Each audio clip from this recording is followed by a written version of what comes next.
Hi, I'm Dr. Q with drqueston.com.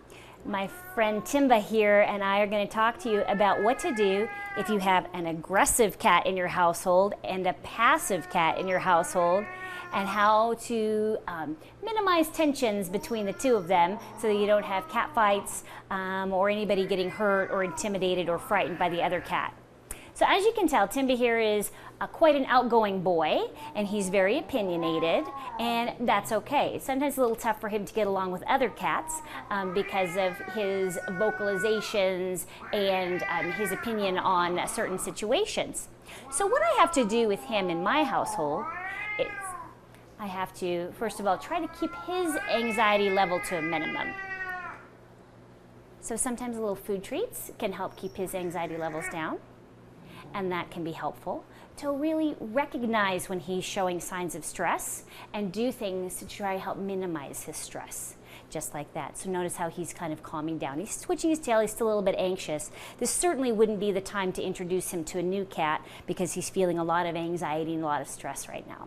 But if I had to have another cat in here with him right now, the best thing that I could do is keep them separated, either with a harness and leash, like my friend Timba here, with a barrier, as in having one cat in a kennel or in a separate room, or even on a separate level of the house. Sometimes that works really well if you have a basement or a split level home where you can keep the two cats where they can have their own separate territories, their own separate litter boxes, food, hiding places, those kinds of things. Those are all going to be important no matter what your situation is. When you have a passive cat and a more aggressive cat, is to make sure that they have their own separate space that they can get away to, so that it helps minimize tensions.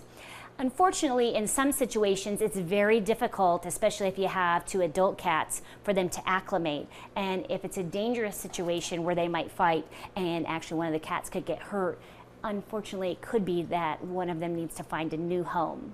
If you certainly don't want to do that, if your heart would break, which it would be the case for most people, and you really want to keep both the kitties in the same household, then that's the time to chat with your veterinarian about some things that you can do, some pheromones that can be sprayed, or collars for cats that can help calm them, some diffusers, lavender oil diffusers have actually been really helpful in my practice to help some cats with some anxiety issues. So chat with your veterinarian about that. Possibly even some antidepressants could be in order. Sounds funny, but they actually work really well, have very minimal side effects, aren't that expensive, and are really effective. So if that's the situation you have in your household, I certainly encourage you to chat with your veterinarian about it and be open to all the options so that both your kitties can stay happy and safe and healthy in your own home. And on that note, this is Timba, and I'm Dr. Q, and the rest is up to you. Thanks for checking in today.